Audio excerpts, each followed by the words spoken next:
Ohio lunch lady Debbie Solsman says she was fired for giving food to children who could not pay.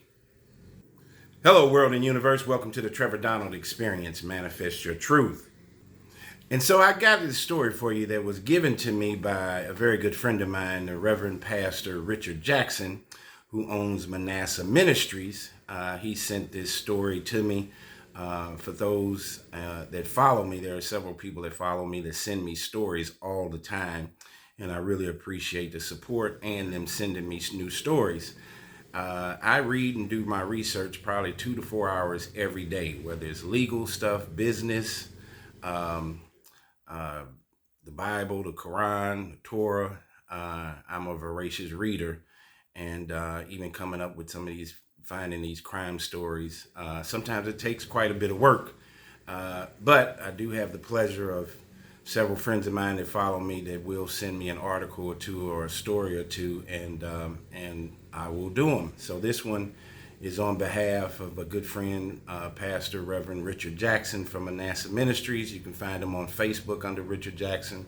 I say he does what I call Bible enrichment kind of class or commentary on a weekly basis. So if you want enjoy that kind of stuff, check them out.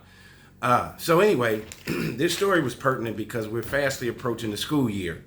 Now that we're in the month of August, a new school year is fastly approaching, and many of our urban city kids come from single mother and fatherless homes. Lots of chaos and disruption are in the home. School can be a safe haven for many kids today.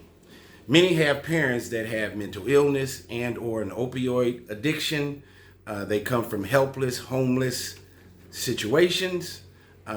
Single mother dependent on the government, on government aid and social services like Medicaid, food stamps, Section 8 vouchers, etc.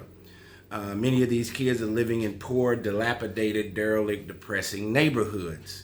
And now under the Trump administration, America is financing 2 wars, and Trump's tariffs have created an inflationary bubble with the cost of goods and services skyrocketing. Like groceries, gas for your car, electric bill, utilities, all have gone up. And Trump is trying to cut many poor people off food stamps. So food insecurity in many neighborhoods is a real thing. Many children in America go hungry every night. And so for many families, the school year serves several purposes for a child, like they are guaranteed to have breakfast and lunch at school. School can provide balance for a child where they can get guidance from the teachers, counselors, and school administrators. They can get the individual attention they need while they may be raising themselves at home.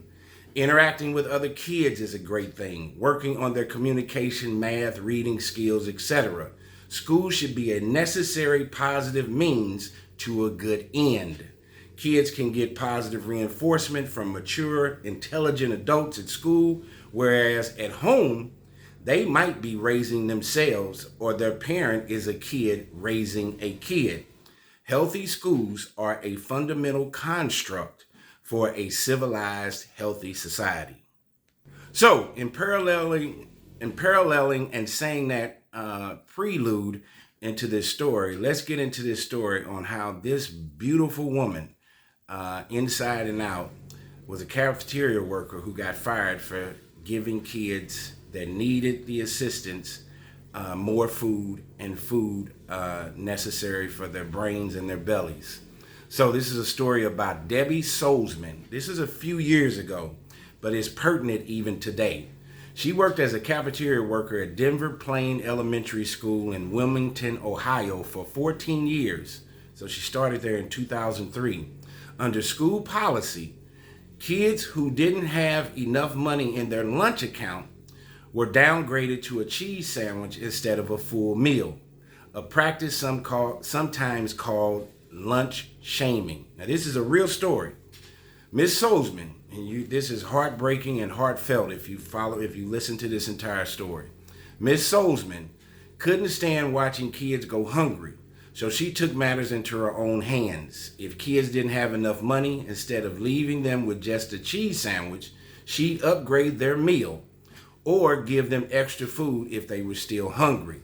She said she'd hear from kids who told her they were still hungry after a free lunch, and that she often learned they hadn't had supper the night before. Many of these kids in these urban communities and even in these small towns and rural areas, um, school is a safe haven and is not only there for learning, but it's also there to get 2 good meals. And then when school is out, these parents, especially low-income parents, are trying to find a summer camp or something for their kids. So not only could they have something to do, but also so they can eat. Food insecurity is a real thing in poor neighborhoods.